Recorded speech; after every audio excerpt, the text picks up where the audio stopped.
And it is Wellness Wednesday, though Kelly is not here today. Maybe she's de-stressing a little bit. She made sure to get some advice on managing Thanksgiving stress in 2020. While the holidays are fast approaching, Thanksgiving tomorrow, the COVID-19 pandemic, of course, has brought a very different aspect to this year's holiday season. Joining me is Dr. Denise Lash. She is the Director of Behavioral Therapy for Mental Health Integration at Intermountain Healthcare. Dr. Lash, thank you so much. Happy Thanksgiving to you. This is a very... Thanks for having me. Yeah, absolutely. This is a stressful time of year for individuals, just as it is, the hustle and bustle of the season. But now this year, adding on a pandemic and the stress of that. What are some tips? How can people cope and get through this in a joyous way?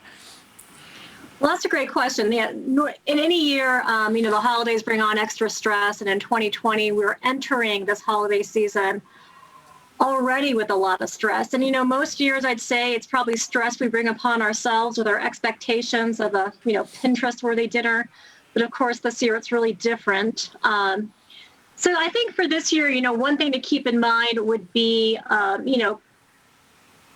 considering, what's really most important for the holiday and how do we keep that alive even if we can't physically be with family members. So does that mean, sending, texts or reaching out with an old-fashioned phone call to a friend or family member? Does that mean a Zoom dinner?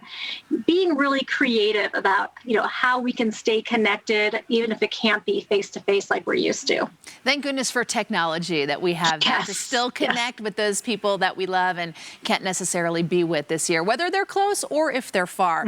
You brought up tradition and things that people typically do this season. And I know for a lot of families, it is the giving spirit. So whether it's volunteering or dropping off food to perhaps a family in need, and that may be taken away from them, that ability to serve. What would you recommend in place of that so they feel like they're still contributing to the season? Well, I think there still remains a lot of ways to contribute and serve. And so there's actually a great website and app called Just Serve. If you go to that, put your zip code in, a whole bunch of volunteer opportunities will pop up. And I think there are still ways to be socially distant and reach out to others. You could drop a card or a poinsettia on somebody's porch. If I've talked to many patients of mine who have grandchildren and are, just so sad that since March they haven't had the same kind of connection. Children love getting mail. You could send them a note saying, I'm thankful for you this year.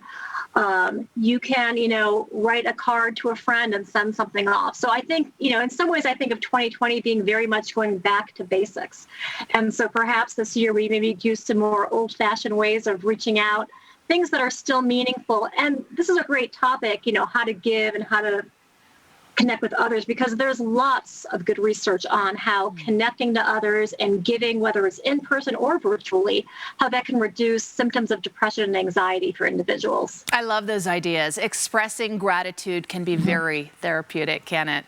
Dr. Denise Lash with Intermountain Healthcare, thank you so much and have a wonderful and safe holiday.